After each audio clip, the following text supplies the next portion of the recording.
Páginas secretas e inexploradas de libros de historia y documentos celosamente guardados revelan los entretelones del mayor genocidio de América. Noelia Quintana viaja en la historia para traer al presente la verdad de aquellos acontecimientos. El estridor de las armas, por Ñandutí. Muy buenas tardes para todos, ¿qué tal? ¿Cómo están? Bienvenidos al Estridor de las Armas, este espacio de análisis de nuestra historia en común. ¿Cómo están todos? Bueno, hoy tenemos un tema muy interesante. Hoy justamente vamos a hablar de Humaitá, nuestra fortaleza, que cerraba el camino al Paraguay, que puso en velo, en angustia, a todos los comandantes de la Triple Alianza, a Mitre, a Caxias, cómo les hizo sufrir nuestro punto defensivo en el sur de nuestro territorio. Y bueno, vamos a hablar de eso, pero antes quiero enviar saludos a mis queridos oyentes, a Carlín Correa, ¿verdad? David, a Carlín Correa, que nos encontramos hoy en el pasillo de Ñandutí, tuvimos la oportunidad de conocernos. Saludos, querido Carlín, muchísimas gracias por estar prendido a este programa. También quiero enviar un saludo enorme a mi querido amigo, el profesor Higinio, ¿verdad? Que él siempre está acompañando esta programación y por supuesto a todos ustedes. Les invito a los que están siguiendo la programación por mis redes sociales a poder ver las imágenes, planos que vamos a estar proyectando acá con Jordi, con Sergio. Hoy está con nosotros Dani, ¿verdad? Hola Dani, bienvenido. Le estamos extrañando un poquito a Omar. Y por supuesto, ¿verdad? Mi partner, como mi querido amigo David Acosta, ¿verdad? Que el próximo sábado David nos va a estar mostrando las efemérides más importantes desde la semana, del día, del mes. Va a estar con nosotros David a partir del próximo sábado. Bueno, vamos a empezar con este tema. Pueden seguir la programación por el canal 17 de Tigo Star, 23 de Personal y por supuesto que 19 de Claro TV y por todas las redes de Ñandutí. Por supuesto que sí, los que quieren enviarme un mensajito para que yo pueda leer al aire, pueden escribirme al WhatsApp de la radio. Va a poner que Jordi va a escribir el WhatsApp ahí en el Zócalo para que quede durante la programación al 0994 44 10 20. Repito, al 0994 44 10 20. Voy a estar leyendo sus mensajes, ¿verdad? Qué importante es conocer nuestra historia. Bueno, les hago una pregunta. Si podemos ir poniendo ya alguna imagen de Humaitá y sacar un poco nuestro sonido de cortina para que yo me pueda concentrar. Humaitá podemos categóricamente decir que era la llave del Paraguay. Y con relación a la destrucción de Humaitá fue una derrota táctica, una derrota logística o una derrota estratégica. ¿Qué les parece a ustedes? ¿Qué implica, verdad, todo lo que vendría a ser Humaitá cuando cae, claro, en poder de los enemigos allá por julio de 1868, ¿verdad? Bueno, estoy escuchando algunas cosas acá con mis auriculares. Y por favor me pueden sacar esos sonidos, ¿verdad? Bueno, estoy esperando sus mensajes, gente. Desde una perspectiva militar. Justo ahí está. Mira, gracias David, me estaba olvidando de esta. Yo estuve, el mes pasado, en mayo, estuve haciendo un análisis del terreno porque estoy escribiendo un libro sobre operaciones militares de las batallas más polémicas de la guerra de la Triple Alianza y tuve que ir a hacer este estudio en el sitio, ¿verdad? Justamente para poder ver el terreno y sí, y les voy a comentar todo lo que vi, ¿verdad? Hacía frío, mucho frío. Ahora acá no hace tanto frío, ¿verdad? Pero ese día que justo tocó ir a Humaitá, medio fresquito estaba, pero pero igual recorrí lo que tenía que recorrer, analicé lo que tenía que analizar y ahora voy a compartir un poco con todos ustedes.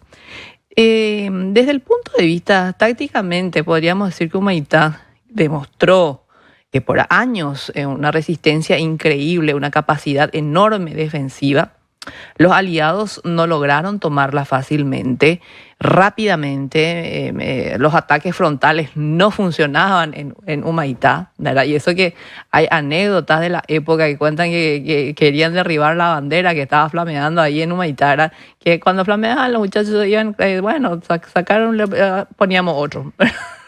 Y ellos estaban ahí con el tema obsesionado por destrozar nuestras banderas ahí en Humaitá, así mismo, ¿verdad? Bueno, operacionalmente fueron reduciendo los aliados su libertad de acción mediante maniobras envolventes, el paso de la escuadra por Humaitá, la ocupación de ciertas posiciones vecinas en todo lo que vendría a ser con la campaña de Humaitá, ¿verdad? El corte de las comunicaciones, de abastecimientos, todo eso se hizo. Pero normalmente la gente cree que Humaitá, los aliados logran tomar y destruir la fortificación por una cuestión de que eran grandes estrategas. Mentira. Eso es una mentira absoluta, ¿verdad? Esto cae por culpa de paraguayos conspiradores que entregaron información de inteligencia militar a Caxias. No había caso de que ellos puedan saber nuestra cantidad de personas ahí adentro, qué zonas se podía atravesar. Eso fue porque existió un conato, ¿verdad?, que fue descubierto por el mariscal Francisco Solano López en 1868 y así cayó la fortaleza, ¿verdad? Bueno, obviamente los aliados sitiaron el sitio, obviamente las personas ahí adentro quedaron encerradas, pero de todo eso vamos a ir hablando hoy en el transcurso de este programa. Así que vayan pasando televisión todas las imágenes que puedan tener sobre esta magnífica fortaleza que por el Tratado Secreto de la Triple Alianza, en sus artículos adicionales, bueno, los aliados prohibieron. Imagínense ustedes, prohibieron que Paraguay tenga una fortaleza similar a lo que fue Humaitá a lo largo del periodo de ocupación. Y nosotros nos preguntamos hoy en el 2026 por qué nos seguimos utilizando ese sitio estratégico para tener nuestras fortalezas, inclusive hoy mucho más modernas de lo que era en la época tanto de Don Carlos como la de Francisco Solano López, ¿verdad?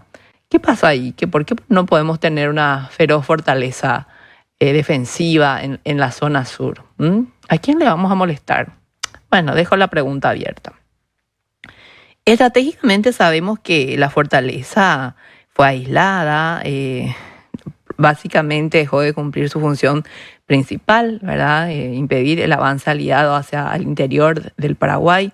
Y todo este tema es porque lamentablemente también teníamos frentes no solamente aliados, sino le teníamos a los legionarios por un lado, ¿verdad?, unidos al ejército argentino por el artículo y a la alianza en sí, no solamente a los argentinos, a la alianza en sí, paraguayos y Morales por el artículo número 7 del Tratado Secreto. Entonces, cuando nosotros hablamos de la guerra de la Triple Alianza, solemos recordar, por supuesto que vamos a recordar grandes batallas como Tuyutí, Curupaytú, ¿verdad? Pero esta posición defensiva, cuya importancia estratégica, me encanta ese plano, era tan grande que muchos la consideraban como una llave de ingreso a nuestro territorio.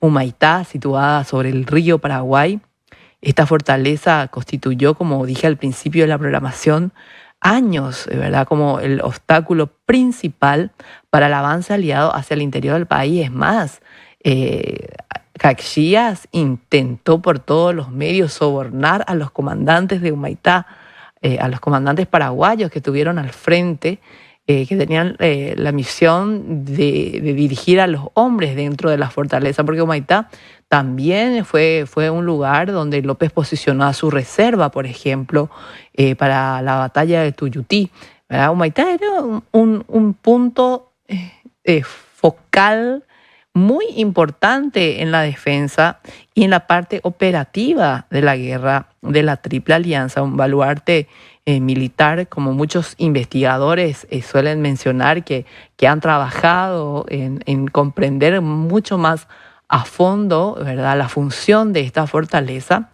Inclusive le suelen denominar como la Sebastopol de América. Hay libros, hay investigadores que han escrito libros sobre esto, ¿verdad? Y bueno, y casi todos, tanto los investigadores civiles como militares, eh, todos coinciden en un punto, ¿verdad? Sí, Humaitá bloqueó el avance aliado durante la guerra de la Triple Alianza. Y bueno, y hoy tenemos lamentablemente vestigios, ¿verdad?, por lo que hicieron. Las ruinas de la iglesia de San Carlos de Borromeo. Creo que yo tengo una foto de eso, David, donde se ve un poquito lo que quedó de lo que fue esta iglesia de San, ahí está, de San Carlos, ahí está. Obviamente yo tomé otras fotos, pero no pude pasar ahora a TV porque se quedó en otras partes de mi archivo por dentro, ¿verdad? Es decir, esta es la fachada externa, ¿verdad?, de lo poco que quedó de lo que fue realmente esta iglesia.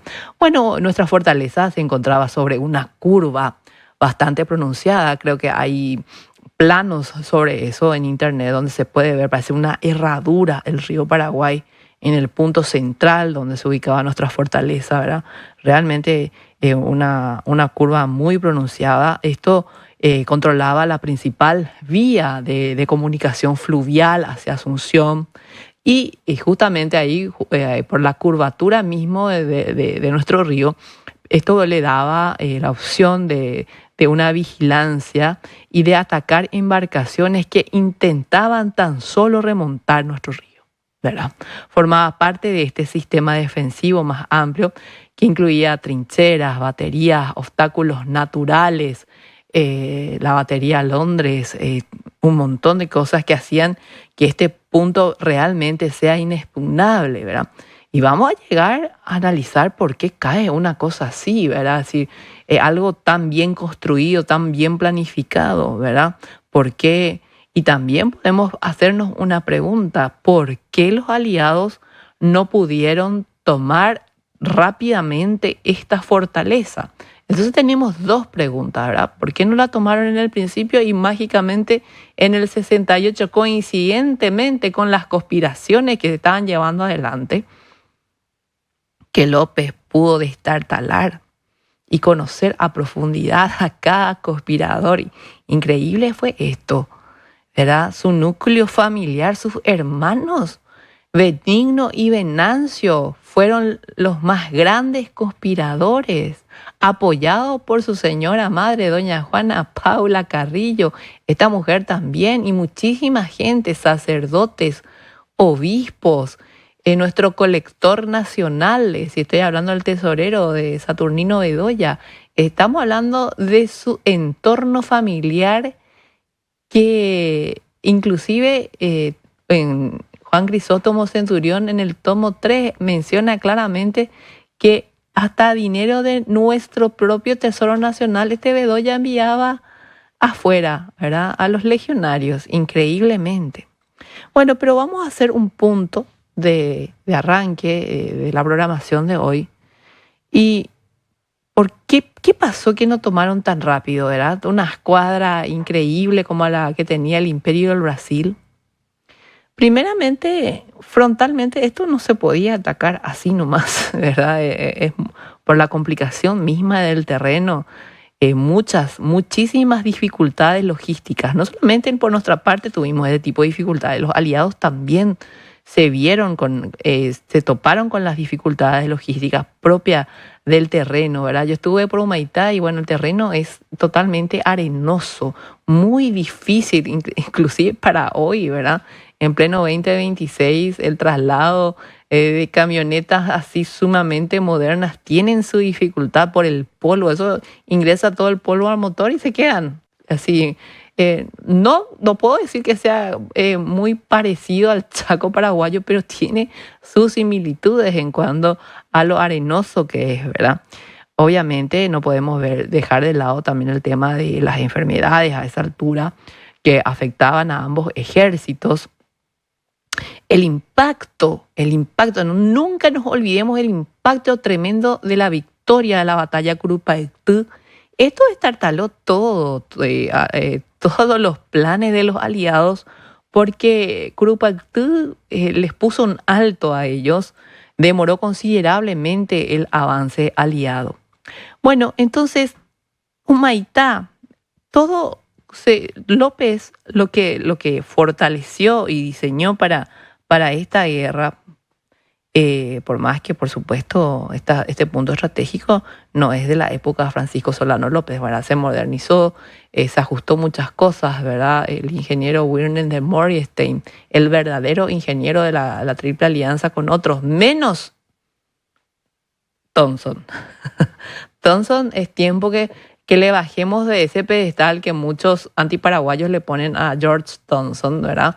Que él fue ingeniero en posguerra. Después, durante el proceso de la guerra, era un ayudante más de los verdaderos ingenieros de la Triple Alianza, ¿verdad? Entonces, hay algunos que le rinden mucho culto a George Thompson, pero ni ahí. Bueno, entonces, Humaitá constituía este corazón del cuadrilátero, el famoso cuadrilátero paraguayo, que sirvió de base de operaciones de la primera etapa defensiva de nuestra campaña. Por tanto, sería, por supuesto, el principal blanco del intenso bombardeo aliado, de todo lo que ellos podían planificar para tomar este punto tan crucial, ¿verdad?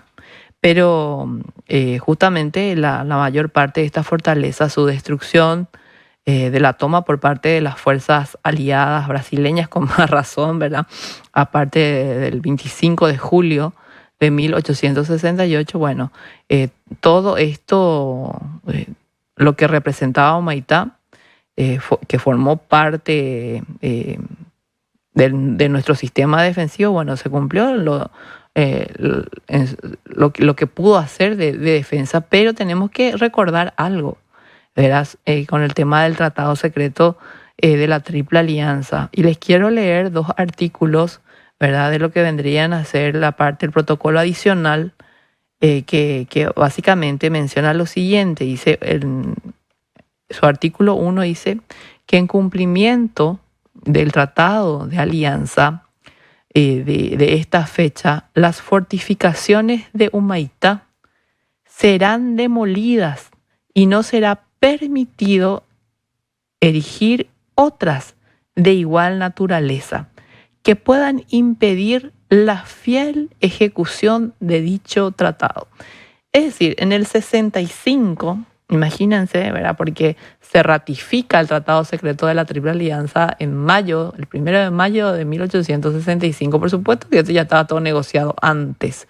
Los que creen en esa ligereza de que el Tratado Secreto de la Triple Alianza se gestionó en un solo día y que se firmó ahí recién en Buenos Aires, no, señoras y señores. El tema de la comunicación a mediados del siglo XIX está muy lejos de ser la comunicación que nosotros tenemos actualmente de forma instantánea, ¿verdad? Y un tratado así de complejo, tan articulado, no se negocia en un mes, ni siquiera en un mes se puede negociar. Por eso es que muchos investigadores, ¿verdad?, toman las expresiones inclusive de Saraiva y de otros protagonistas que ya estuvieron en reunión diplomática o mesa de negociación en Puntas del Arroyo de Puerto Rosario en mayo de 1864, cuando claramente ellos dan sus opiniones como testigos oculares que fueron y claramente muestran que la alianza contra el Paraguay no se gestó en mayo del 65, sino en junio del 64. Así de clarito hablan. Y es comprensible y se entiende, porque el tamaño de la negociación del tratado secreto no es algo que se pueda hacer en un mes, y menos en un día, ¿verdad? Por eso es importante. Y miren la gravedad de lo que tiene otra vez los artículos adicionales de este tratado. dicen que las fortificaciones de Humaitá serán demolidas y que no será permitido erigir otras de igual naturaleza. Y yo quiero saber si esta prohibición sigue vigente hasta hoy en día. ¿Qué les parece a ustedes? Porque nosotros no podemos, como Estado libre, independiente y soberano, no podemos tener una fortificación militar moderna con una capacidad militar increíble en la zona sur de lo que fue Humaitá. Bueno, me van a salir con temas de terreno, temas legales. Y lo más increíble, también estuve recorriendo las trincheras de Curupaytú. Y todo está en manos privadas, gente. Un patrimonio que es de todos los paraguayos, un terreno de todos los paraguayos, hoy en día se encuentran en manos privadas. Esas tierras tienen que volver a manos del Estado paraguayo, no tienen por qué estar en manos privadas. Yo pasé aproximadamente 7 portones de diferentes dueños para llegar al punto en donde se libró la batalla de Curupaytú. 7 portones que vos tenés que bajarte, abrir el portón, te subir a tu auto, pasa un poquitito, te bajas, cerrar el portón. Así es. Justamente. ¿Cómo es posible que el patrimonio histórico del pueblo paraguayo, donde se libró una de las batallas estratégicamente más brillantes planteadas por los defensores paraguayos, estén en manos privadas? Esto es increíble. Yo estoy escandalizada, señores. Ojalá, ¿verdad?, que nuestras autoridades tomen en serio, que les importe un poco nuestra historia, ¿verdad?, y que puedan rever esta situación. Bueno, el que le paguen lo que le tengan que pagar a los privados. Pero que esto es totalmente nuestro. No puede ser que nosotros andemos bajándonos y subiéndonos de nuestros respectivos móviles para cerrar los portones de 7 propiedades privadas. Una locura esto es, señores. Una locura que se tiene que rever ya. El artículo 2, el adicional, dice que siendo una de las medidas necesarias para garantizar la paz con el gobierno que se establecerá con el Paraguay. Eso ya estaba todo cocinado, ¿verdad? Todo lo que iban a hacer. Al no dejar allí armas o elementos de guerra, los que se encuentran serán divididos por partes iguales entre los aliados. Es decir, nosotros no podemos quedarnos con nuestras armas, pero los aliados sí se podían quedar con nuestras armas. Imagínense el grado de sumisión, el grado de entreguismo, el grado de el poco amor a la patria que nosotros tuvimos a partir de estos títeres que asumieron el gobierno paraguayo, realmente el 5, ¿verdad?, pero públicamente el 15 de agosto del año 1869. Estos Loizaga, estos Rivarola, estos Bedoya, ¿verdad? Es decir, qué gentuza, ¿verdad?, para la historia nacional. Y le quieren composicionar, ¿verdad?, los lobbies políticos familiares como gente que debe ser recordada, como que los pobrecitos que intentaron recuperar. Mentira. Es decir, hay testimonios claros que esta gente no les importaba lo que iba a pasar con el Estado paraguayo. Algunos, Loizaga, por ejemplo, una vergüenza, ¿verdad?, una vergüenza.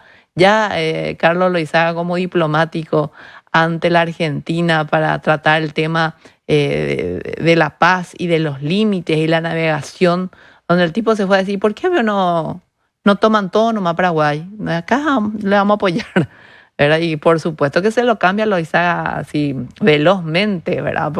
Y no porque el gobierno paraguayo, sino porque a los brasileros le llamó la atención eso de esperar un poquito, ¿verdad? Acá no vas a decir vos este tipo de cosas.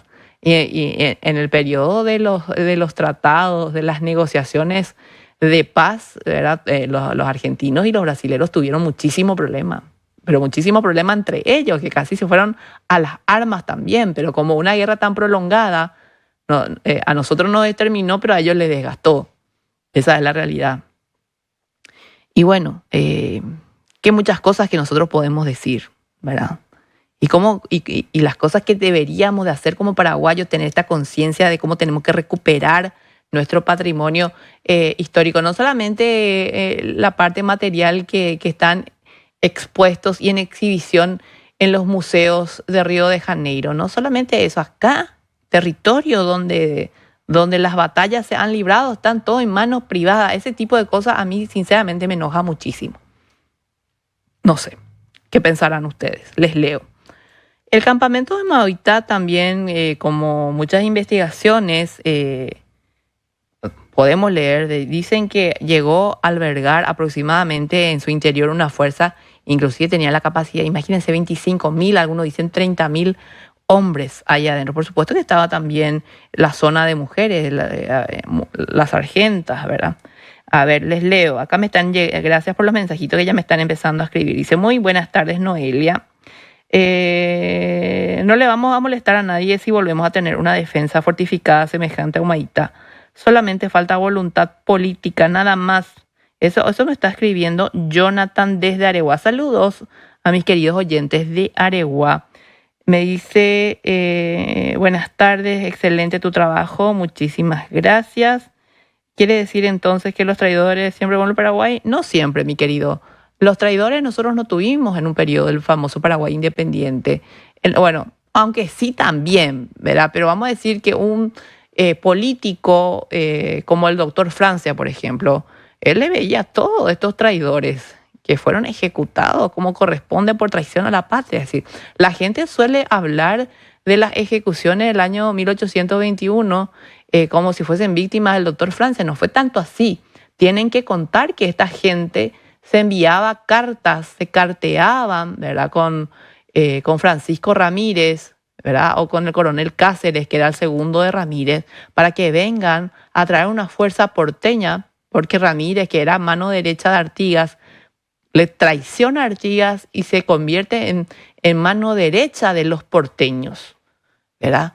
Y la conspiración que existía y que se descubrió en 1820 a partir de enero, cuando el doctor Francia, ¿verdad?, por decretazo le dice al cónsul Yegros, usted salga de su pueblo, venga acá a residir en Asunción cerca mío, porque ella tenía información de que en la casa de Yegros se reunían para conspirar contra Francia.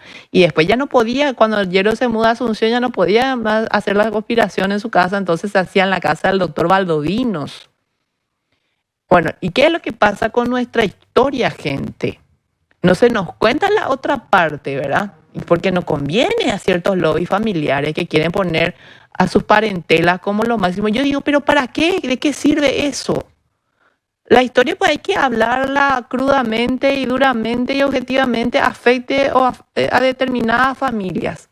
Eso es lo de menos. Acá lo importante es conocer la verdadera historia. ¿Por qué tenemos que tratarle al doctor Francia como un ser oscuro y no como un político destacado, como lo que fue?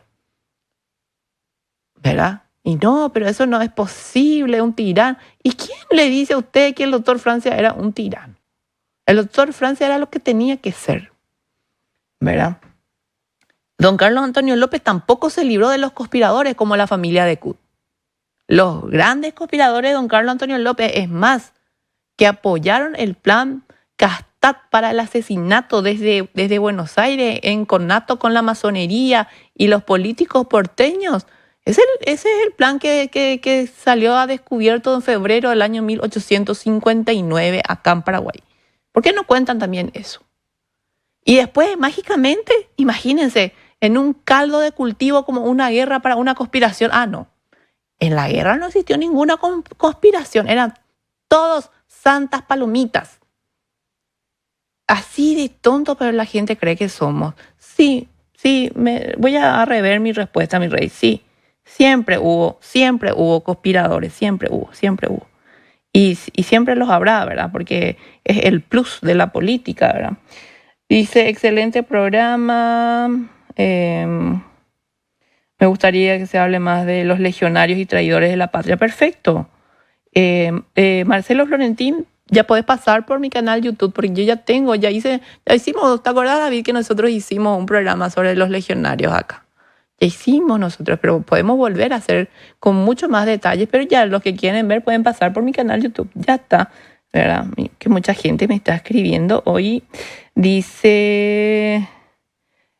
Qué hermosa que sos, por Dios. Bueno, te leo ese, ¿verdad? Porque me gustó el comentario, ¿verdad? Pero no tiene nada que ver con nuestra historia. Bueno, vamos a seguir hablando de Humaitá, así que... Porque el programa es cortito. Dice: el Estado paraguayo es soberano y puede expropiar por causa de utilidad pública cualquier territorio dentro de sus límites. Ay, gracias, Andrés, por este mensaje. Y qué mejor utilidad que el culto a la heroica memoria de nuestros compatriotas. Honor y gloria, vencer o morir. Excelente el programa, perfecto. Muchísimas gracias, Andrés, por el dato. Y sí, es lo que corresponde hacer.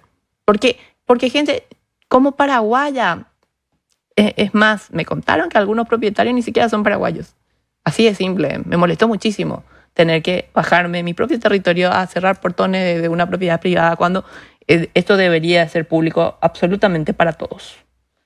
Y que se moleste quien se moleste. Tampoco me importa si es que se enojan por este comentario, porque es cierto. Es muy cierto lo que estoy diciendo. Bueno. El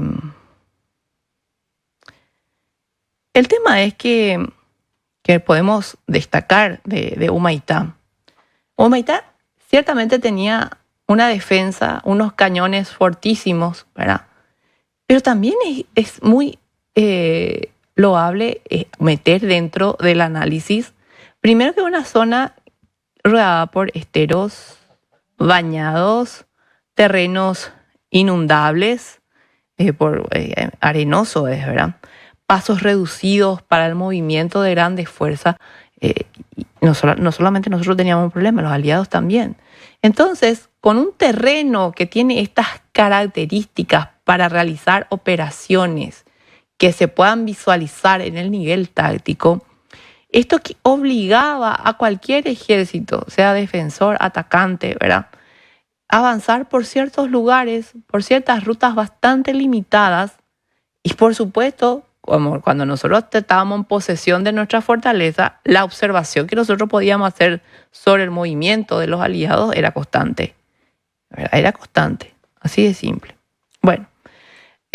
Baterías artilladas, me están escribiendo, sí, baterías artilladas, tienen razón, sobre la costa, trincheras de apoyo, posiciones fortificadas complementarias, también se vio esto en Humaitá, las famosas cadenas, ¿cierto? Gente, me están enviando este tipo de mensajes, les estoy leyendo, las cadenas tendidas sobre el río para dificultar el paso de los buques enemigos, totalmente cierto, es lo que me están haciendo recordar, ¿verdad?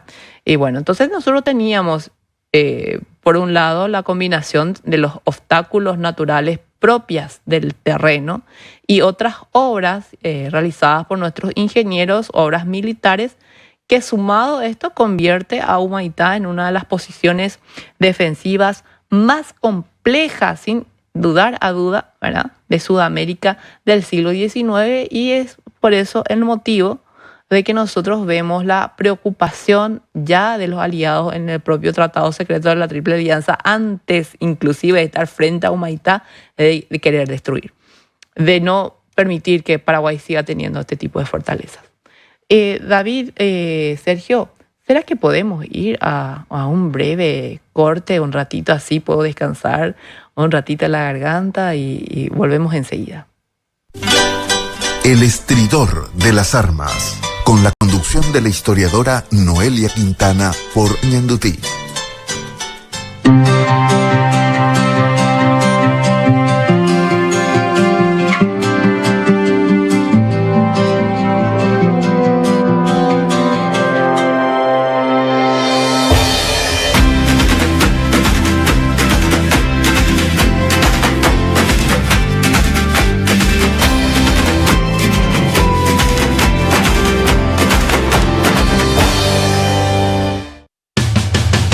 Ahora Ñandutí va con vos a todos lados. Con nuestra nueva aplicación tenés las noticias, entrevistas y toda nuestra programación siempre a mano. Ya disponible en Apple Store y Google Play. Descargala gratis y lleva la información que necesites donde sea que estés. Tu primera fuente de información a un solo clic. Este domingo 7 de junio, desde las 5 de la mañana, llega una cobertura especial de las elecciones internas 2026. Desde los locales de votación, el Grupo Ñandutí despliega un operativo completo con móviles en vivo, análisis político y el minuto a minuto de los principales partidos por toda su plataforma. Voz y voto, el especial de las elecciones internas 2026. Todo lo que pasa mientras pasa. Está por Ñandutí. Venía de otro lado donde me dijeron, cuidado, y si no te vas al mundial, acá estoy. Paraguay, los mundiales me recuerda a mi infancia. Me iba a las canchas, al canal. Pero un mundial es un mundial. En Estados Unidos. A un mundial, ¿entendés? Para nosotros los periodistas es como ir a la universidad, es recibirte. Lo más importante que me tocó en mi carrera. Va a ser mi primera Copa del Mundo. Es lo más grande que pueda haber. Pero no puedo creer. Sin duda que es llegar a la cima. Algo que soñé desde niño. Y ahora recién es como que estoy dimensionando. Muy bien. Estamos de vuelta después de este breve corte. Estoy leyendo todos los mensajes de ustedes, mis queridos oyentes, ¿verdad? Entonces voy a empezar a contestar porque me parece muy importante que aprovechemos también este espacio para que yo les pueda guiar un poquitito. Me dice, ¿es cierto que a López su propia madre le regaló una torta envenenada? Si puede corroborar eso. Bueno, López pasó por dos grandes intentos, ¿verdad? Por dos conspiraciones bastante grandes. Una en el año 1868, que lo querían derrocar del poder, en el 68, ¿verdad? Para que suba Benigno. Obviamente Benigno fue muerto en los días previos a lo que fue las campañas del mes de diciembre. En el 69 López pasa por otro segundo conato, ahí participó su madre, la señora de Marcó, Pancha Garmendia, ¿verdad? Así claramente Juan Crisóstomo Centurión nos habla de este tema y la madre es la que intenta envenenar a su hijo, al mariscal y a todo su estado mayor, ¿verdad? Obviamente con arsénico que consiguió de su médico particular, doña Juana. Y justamente hay uno de los relatos que siempre porque yo le estudio mucho al mariscal Francisco Solano López, y creo que Silvestre Aveiro es uno de los memorialistas militares que nos cuenta la realidad sin tanto maquillaje. A Silvestre Aveiro no le importa mucho el juicio social ni moral posterior que la gente pueda tener sobre él. Eso no vemos, por ejemplo, en Juan Crisóstomo Centurión. A Centurión sí le importa el juicio de la gente. Por eso Centurión envió varias cartas a varias personas que participaron en la guerra para tratar de limpiar un poco su imagen. A Centurión sí le importaba. A Silvestre Aveiro le importaba muy poco, ¿verdad? Y justamente en uno de los relatos de Aveiro dice que cuando la madre, después de que quedó todo al descubierto de este intento de asesinato a su propio hijo, le dice, mira, me quiero reunir contigo, quiero hablar contigo, le dice a Francisco Solano, le dice, mira, yo estoy vivo gracias a la protección de Dios más que a la tuya, básicamente, le dice a su mamá, ¿verdad? Así clarito, ¿verdad? Estaba tremendamente triste el mariscal, ¿verdad? Y los tribunales militares nacionales en San Fernando, que hay un montón de cuentos chinos ahí, ¿verdad? Que supuestamente López mandó matar a mucha gente. No, eso no es cierto. Eso viene de unos papeles que probablemente lo haya escrito hasta el propio Sarmiento, ¿verdad? Los famosos papeles del tirano, que tiene unos anacronismos y unos errores, gente, increíble, que es una propaganda que se usó contra el Paraguay para que se siga justificando la masacre y el exterminio del pueblo paraguayo. Aprobado, por supuesto, por los brasileños, redactado en Argentina, que cualquier mamarracho ese documento, ¿verdad? Y bueno, lo que sigue la traición a la patria, la pena capital es la muerte. Y cuando llegan a analizar el tema de que porque la madre quiso asesinar al mariscal, ¿verdad? ¿Qué vamos a hacer acá, verdad? Obviamente le vamos a perdonar porque es tu madre, qué es lo que van a hacer. Y todo este análisis López lo lleva a un consejo militar para que se hable y que se analice qué van a hacer, porque es una traición de todas formas, ¿verdad? Y en un estado de guerra no existe el género para ver si vos sos mujer traidora o si sos hombre traidor. La traición es la traición y punto. Y la traición causa daño, ¿verdad? Entonces, el único que puso un pero fue Silvestre Aveiro en esa reunión, donde dice, che, porque tu mamá nomás, por lo menos, dale algunos azotes, algunos cintarazos, dale a esta mujer por todo el daño que estuvo a punto de cometer, que no se cometió, bueno, por ahora y gracias a Dios más o menos, ¿verdad? Y ahí viene la historia tergiversada de que López le mató a su mamá, de algunos que no saben un huevo lo de historia, y otros cómo López va a mandar a cintarearla a su mamá, y lo que su mamá planificó para él, para su estado mayor y para todo el Paraguay, es decir, un entreguismo a full y escupir sobre miles de vidas al entregar el Estado paraguayo y al gobierno del Paraguay en manos de los aliados de esta forma tan baja. Eso no se pone en tela de juicio, eso no se quiere decir, eso no se quiere hablar. Pero ¿por qué no podemos hablar y dar las aclaraciones correspondientes? Bueno, léanle a Juan Crisóstomo Centurión, lean el tomo 3 de Juan Crisóstomo Centurión y sáquense todas las dudas, o lean las memorias militares de Silvestre Aveiro con relación a este tema, así de simple, así de claro. Dice, excelente programa, es usted una de las personas más preparadas en nuestra historia. Muchísimas gracias, César. Me encanta, y lo de Curupayutú es más de lo mismo, donde se demuestra que los poderes económicos hacen lo que quieren. Soy César Benítez. Saludos, César Benítez. Y comparto lo que dijo el oyente, aparte de hermosas e inteligentes. Bueno, acá me gusta más. El piropo de César es más complejo. Muchas gracias, César. No, le estoy hinchando nomás. Muchas gracias por los mensajes. Buenas tardes, profe. Me llamó la atención la pasión con la que explica estos temas. Si la fortaleza de Humaitá hubiera resistido más tiempo, ¿crees que la historia del Paraguay habría sido muy diferente? Lo que yo creo es que si no existían los conspiradores, si no existían estos paraguayos vendidos, estos paraguayos que no llegaban al poder por sus capacidades, porque el Estado tiene un elemento que es el poder, y el poder tiene que ser ejercido por alguien, ¿verdad? Y como estos peleles no tenían la capacidad de por sí mismos llegar al poder político, entonces traicionaban al Estado, traicionaban al gobierno, y de esta forma, a partir del año 1869 y las últimas décadas del siglo XIX, tuvimos unos peleles en el poder político, unos peleles que ni siquiera era autoridad. Las autoridades reales estaban en Brasil y estaban en Argentina. Acá lo único que eran unos tristes títeres de ellos. Esa es la realidad del inicio de la política en Paraguay, ¿verdad? Porque nosotros éramos un Estado fortísimo y respetado en la época de Francia, en la época de Don Carlos y en la época de Francisco Solano López. Imagínense la cobardía y el nivel de temor que tenían el Estado paraguayo, que se tuvieron que unir entre tres estados con todo su poder nacional para venir a hacernos una guerra.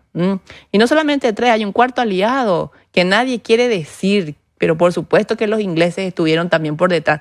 No existe guerra en la historia de la humanidad, o podemos decir moderna, contemporánea, donde los ingleses no se hayan metido. Ellos están en todo siempre, ¿entendés? Pero obviamente que no quieren decir eso, ¿verdad? Pero ¿por qué no vamos a decir? ¿Pero por qué no vamos a decir? Vamos a hablar con cierta verdad un poco en el tema histórico. Bueno, de Pilar, me están escribiendo de Pilar. Hermoso tu programa, faltan más programas así. Ronchi, Recalde de Pilar. Saludos, Ronchi querido. Me encantó ir a Pilar, me encantó conocer Pilar. Estuve muy feliz en mayo porque pude ir a visitar y bueno, hablé con algunos pilarenses también. ¿Verdad? Saludos. Quiero volver. A ver qué me están enviando. No quiero decir, este es un programa de historia, mi rey. No me envíen acá nada políticas, porque acá no hacemos proselitismo, no sé que se nos pague, ¿verdad? A que paguen si quieren su programa. Gratis no, acá no hacemos proselitismo político por nadie. Este es un programa de historia, gente, de historia.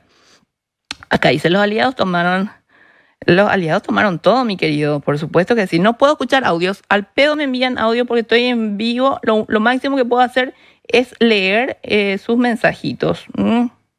Bueno. Continuamos. ¿Cuánto tengo? Tengo un tiempito todavía. Bueno. Entonces, nosotros nos quedamos cuando estábamos mirando el tema de Humaitá.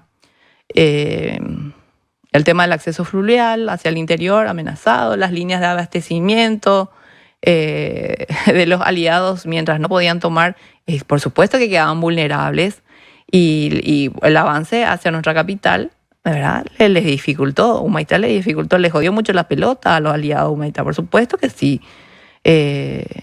Y por eso que todo el esfuerzo que los aliados hicieron estaban en tratar de neutralizar esta posición. Y hicieron todo lo que tenían que hacer. Si tenían que comprar gente, compraron gente. Si tenían que buscar paraguayos que quieran conspirar, le pagaban a los paraguayos. Todo con tal de neutralizar esta posición. Bueno, a veces no hablamos mucho de esto, ¿verdad? Pero sí necesariamente Humaitá no se produjo la caída por un asalto directo. Nosotros que estudiamos historia, que leemos historia, sabemos que Humaitá no cae por un tema de asalto directo. Los aliados primeramente fueron comprando gente. Punto número 1. Punto número 2. Intentaron rodear y tomar posiciones paraguayas cercanas a Humaitá. Por eso tuvimos estas batallas, ¿verdad? Se fueron cortando las comunicaciones, tratando de interrumpir la zona, los abastecimientos, y así de esta forma se fue reduciendo paulatinamente, como no podían tomar del todo de una, ¿verdad? Progresivamente los aliados se fueron tomando, ¿verdad? Se fueron bajando la capacidad de resistencia en Humaitá. Entonces, nosotros, si queremos analizar esto desde una perspectiva operacional, podemos decir que Humaitá fue vencida tanto por aislamiento como por combate. ¿Verdad? De las dos formas. Si hay una tercera, me quieren decir, genial, bienvenido sea. También es que ciertamente hubo una rendición, sabemos que hubo una rendición, pero no fue una rendición masiva, ¿verdad? Comparable con otras fortalezas famosas a lo largo de la historia. Sí, se rindieron porque ya, como solemos leer, que bueno, quedaron con hambre, ¿verdad? Que ya no se podía sostener. Y bueno, nuestra situación en Humaitá fue bastante compleja para el año 1868, ¿verdad? La posición ya estaba comprometida. Lamentablemente no podemos dar otra versión que no sea esta. Muchas fuerzas paraguayas fueron retiradas, no nos quedaba de otra. Algunas unidades trataron de impedir el avance aliado, otras ya imposible romper el cerco y bueno, y hasta que finalmente se dio la ocupación y la propia destrucción de la fortaleza. Entonces, siempre por eso está en las redes sociales, donde los investigadores suelen poner a consideración sus puntos de vista sobre Humaitá. Dicen conquistada por asalto, cayó por el aislamiento estratégico, por las posiciones de las diferentes batallas cerca de la zona de Humaitá. Entonces, siempre estamos debatiendo y analizando eso, ¿verdad? Por supuesto que las consecuencias de esta caída, la apertura total del camino hacia el interior del Paraguay, vimos, eso es una consecuencia más que directa. La pérdida de una de las principales posiciones defensivas nacionales, cambio de nuestra situación estratégica de la guerra. Cuando Humaitá cayó, todo lo que se tenía planificado operativa y tácticamente para la defensa nacional cambió, mortalmente cambió, ¿verdad? Y recuerdo que fue Washburn, el ministro estadounidense, que le dice a López: ¿por qué lo que vos estás tan tranquilo, más o menos, verdad? Si nosotros tenemos una copia acá de tu plano de la fortaleza de Humaitá, y ese era un secreto de Estado, estaba bajo 7 llaves en el Ministerio de Guerra y Marina. Estaba el mayor Fernández, era uno de los custodios de ese plano, y tenía Washburn, y Washburn en sus valijas diplomáticas le envió toda esta información a Caxias. Imagínense. Van a disculpar la expresión, ¿verdad? La puerqueza de la conspiración, ¿verdad? Hasta decir, porque no encuentro otro término que pueda describir la suciedad más grande, ¿verdad? De estos hombres que traicionaron al Estado paraguayo. No sé. Para mí es gigantesco esto, ¿verdad? Bueno, Humaitá, como dijimos al comienzo del programa, una llave, un acceso de entrada al Paraguay. Su caída, una derrota táctica, una derrota logística, una derrota estratégica. Para mí es un todo. No sé qué pensarán ustedes, ¿verdad? Entonces, así básicamente a partir del 11 de abril del año 1868, los aliados comienzan a moverse frente a la plaza de Humaitá, ya completamente aislada. Empezaron a hacer los reconocimientos de los efectivos que defendían esta fortaleza. Algunos dicen que se encontraban entre 2.500 hombres en una primera instancia con Alem, y después bajo la dirección de Francisco Martínez, este otro traidor, uno de los más grandes, que vistió uniforme argentino. Porque te podés morir de hambre, ¿verdad? Podés tener necesidades, inclusive te podés rendir, podés deponer las armas, pero de ahí a uniformarte y a servir al enemigo, ese tenés que ser, no sé, qué clase de paria tenés que ser para hacer una cosa así. Y después viene el culebrón con su esposa, ¿verdad? Con la famosa Juliana y Fran. Viene el culebrón, ¿verdad? Que López desató toda su vida. No es cierto. Pero por supuesto que tenía que ponerle a estas mujeres esposas de desertores y de traidores en un lugar donde el acceso a la comunicación con sus esposos y con sus familiares traidores esté totalmente cortado. Y eso no es actuar de forma bárbara. Después, bueno, obviamente ya pusieron después como al vencido se le escribe su historia, porque esa es una realidad. Al vencido se le escribe la historia. Vienen con estas novelas, ¿verdad?, del sufrimiento de estas mujeres. Estas mujeres fueron las únicas, las que quedaron aisladas ahí, que tenían sus esposos traidores, ¿verdad? Las únicas que se quedaron con sus joyas, las únicas que tenían brillantes.